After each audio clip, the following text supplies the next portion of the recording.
Hey guys, welcome back to my channel. I am finally, and when I say finally, like I really mean finally, getting around to the second installment of my Jane Iredale Foundation Review series. The first installment of this series was when I reviewed the Liquid Minerals, which is one of my very favorite foundations of all time. And that was 6 months ago. So it's high time. I am back again to review another one of the base products from Jane Iredale, which if you don't know is one of my very favorite brands of all brands. And that is their Purepressed Base. This foundation sells every 60 seconds. It's their biggest seller.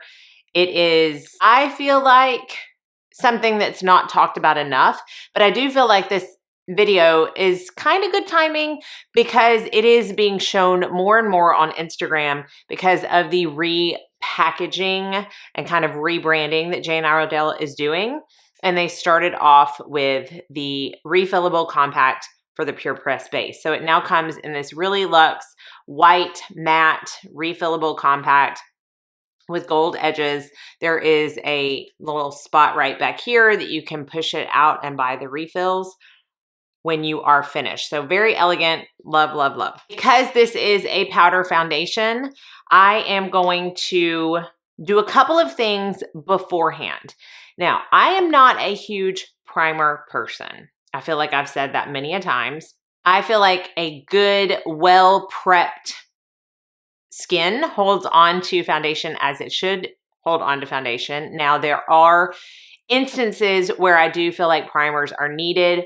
Maybe a pore filling primer if you have large pores, a super mattifying primer in targeted areas if you're very oily, or if you want an extra luminous look, maybe add an illuminating primer. For a powder foundation, if I am not going in directly after using my skincare, which it has been about 3 hours since I applied my skincare, then I feel like I do need some kind of primer underneath to help it adhere. Give it something tacky to kind of stick to.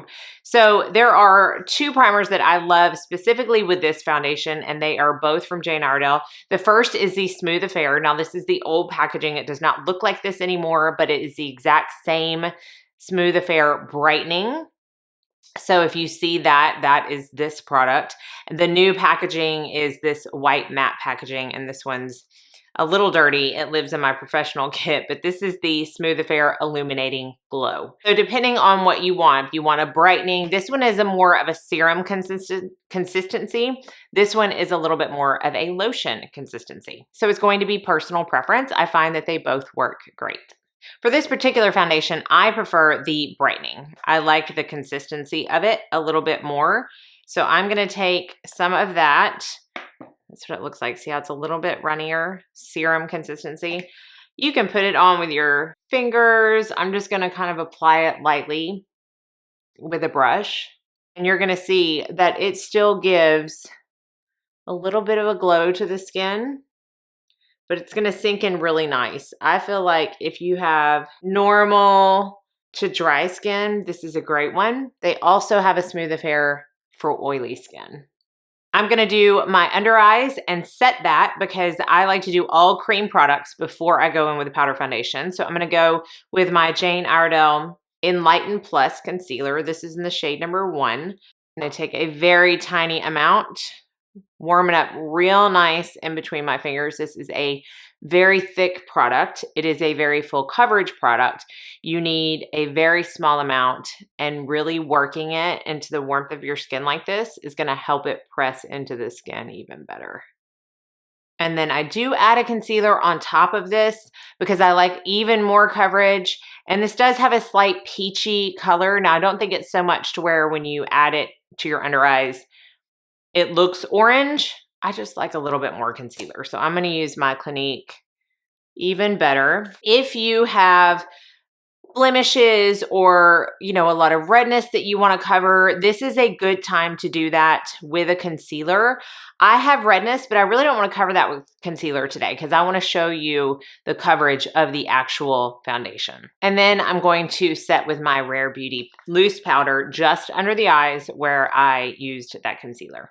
Now we're going to get into the good stuff. This is the Purepressed Base from Jane Iredale. So because this comes in a refillable compact, you can buy the compact separate, you can buy the refills separate, or you can buy them together. Now, I get all my Jane Iredale from Harbin House. I do have a discount code with them, but I don't know that I don't know if she sells it all together. I know on janeiredale.com, they sell it in the compact. It's $57 altogether. The compact itself is $20 before the discount, and the refills are $44. Let's talk a little bit about this foundation. It comes in 26 shades. There are neutral undertones, cool undertones, and golden undertones. I am in the shade Golden Glow, which is described as a medium with strong gold undertones, but you're going to see that once it's applied to the face, it really doesn't come across as strong gold. Now, this also has SPF in it. It will either have an SPF 20 or an SPF 15, depending on your color. As it gets darker, it has the SPF 15. I still do not rely on this as my only SPF, and I don't recommend other people doing it either. I have my Elta MD Restore on today. I will have that linked down below as well.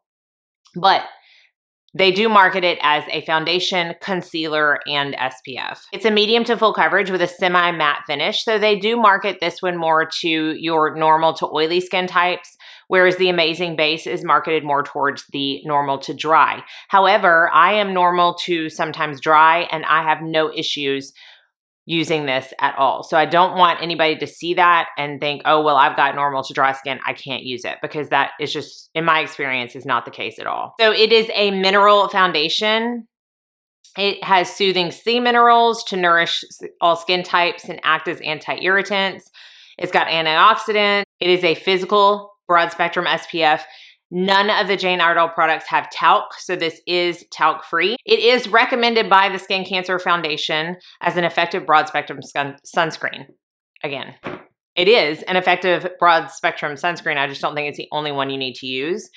And another reason I love Jane Iredale is because it is safe for post-procedure. So you're going to see Jane in a lot of med spas and derm's office and plastic surgeon's office, because it is something that the estheticians and derms and plastic surgeons can apply directly onto the face after laser, after post procedures, and it is safe to do so because it has such rich, clean, safe ingredients in it. All right, let's get to it. Let's get to the good nitty gritty, okay? I am going to be using the Jane Iredale Handi Brush.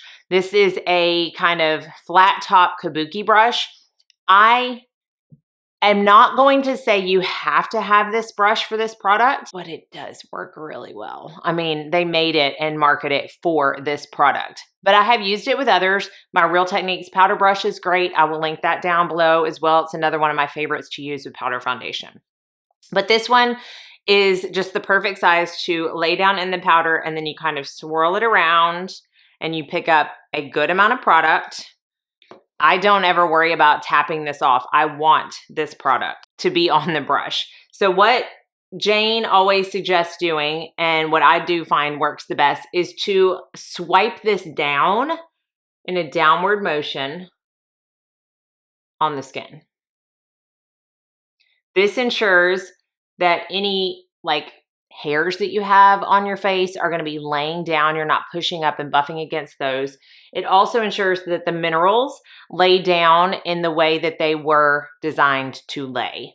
And they describe it as kind of like fish scales, all going in one direction and forming this layer on top of your skin. So that is just the very first one time over, and you can see this side has some redness that you can see, and that one swipe pretty much covered up all the redness on this side. It is buildable, so you can go back in with even more product and continue to lay it down on top. Now, am I saying that this is absolutely not going to work if you buff it in? No. I've seen people buff it in and it looks great. I'm just saying how they kind of teach to use this. In the forehead, I'm just going to kind of go this direction, and then a little bit on the chin. Another good thing about this brush that I like is that if you did have an area where you wanted more coverage, you can easily go in and just kind of tap it. Just stipple it in where you want that extra coverage. Do you see that? Not only how quick it is, but look, I mean, I have, despite what so many people say, I have no filters on this camera. I don't even know what cameras have filters or how to use them if they did. This is straight out of a normal camera with the foundation. And then this is with nothing. So you can see my redness. It, for a powder, sure looks like skin to me. Now, another way you can use this is with the flocked sponge. Now, y'all, this one's dirty, I know. But I use this for touch-ups all the time. I prefer the brush with this, but if you want Mondo coverage, I'm talking about the most coverage that you could possibly get. Or if you're spot concealing, this is a great tool. So I just picked it up and then same thing, you just kind of lay it down. Look at that. I mean, hello pigment. But I wanted to show you that a lot of people who like to use this as a concealer will use the flock sponge for that under the eyes because it does just deposit so much color and pigment at one time. This is a great way if you have blemishes or breakouts that kind of make their way through whatever foundation or concealer you have applied to them throughout the day. It's a great way to touch up. On top of that, to add coverage. I've even gone so far as using my finger sometimes to put it on places that I want extra coverage throughout the day. Now, Jane really suggests to set this with one of their hydrating sprays. I don't always feel the need to do that. If you are color matching in store, it's a good way to see the true color because the color will change just a tad bit once you have sprayed it. But if you don't plan on spraying it, the color is really not going to change. But I thought, okay, I'm going to do one side of my face with the spray to see if you're able to see a difference. So this is the Pommist hydration spray, which is my favorite. It smells so good, y'all. I keep a mini one of these in my purse and I will spray it all day, every day, all throughout the year. I love it so much. It smells good, so refreshing, so hydrating. So I think you're able to see how that gave a little bit more of a glow. So if you are someone who really likes that luminous finish, despite it being a powder, this is a great way to achieve that because it is coming through the camera as more matte on this side and more glowy on this side. For consistency's sake, I am going to spray the other side, but I did want to show you the difference using a spray made. I mean, are y'all even believing that this is a powder? Have you ever seen a powder look so much like skin? It's crazy to me. I mean, y'all know, Jane gets it right with everything in my opinion, but they really get it right with their base product. So I'm gonna go finish up my makeup and I'll be right back.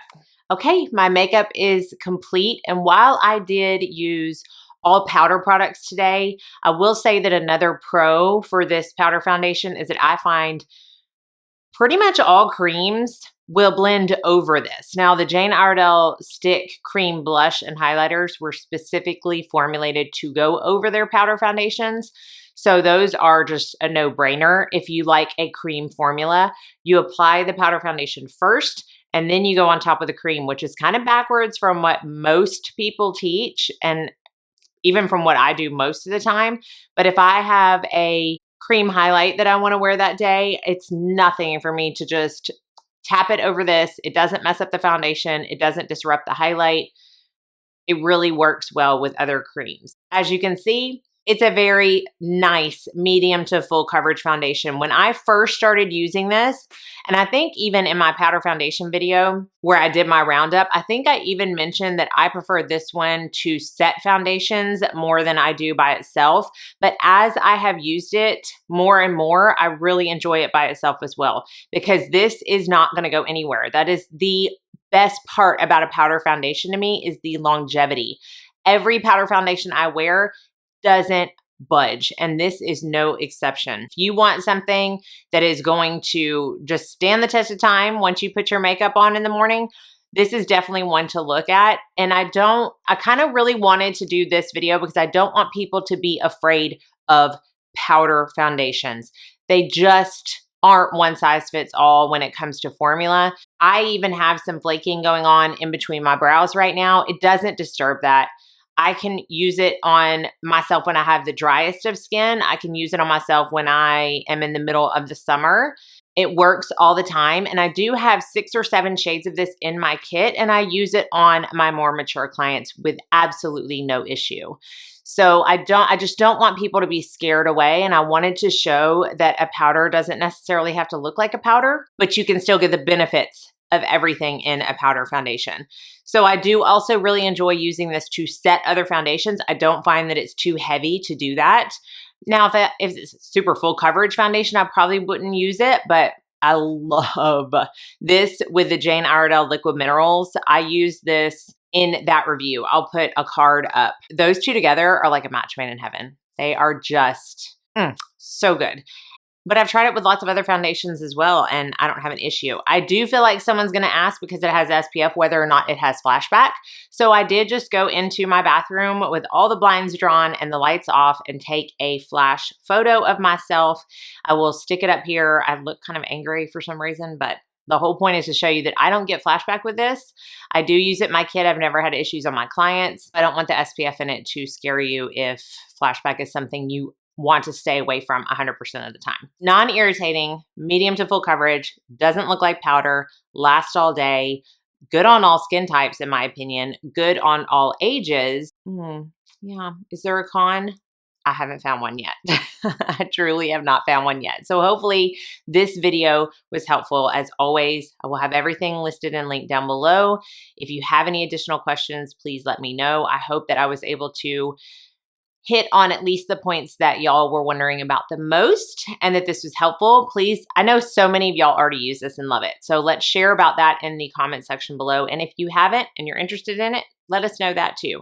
Thank y'all so much for watching. Be sure and like and subscribe before you leave so you don't miss out on any future videos. I hope you're all staying happy, healthy, safe, and sane, and that most of all, you go out and have a very blessed day.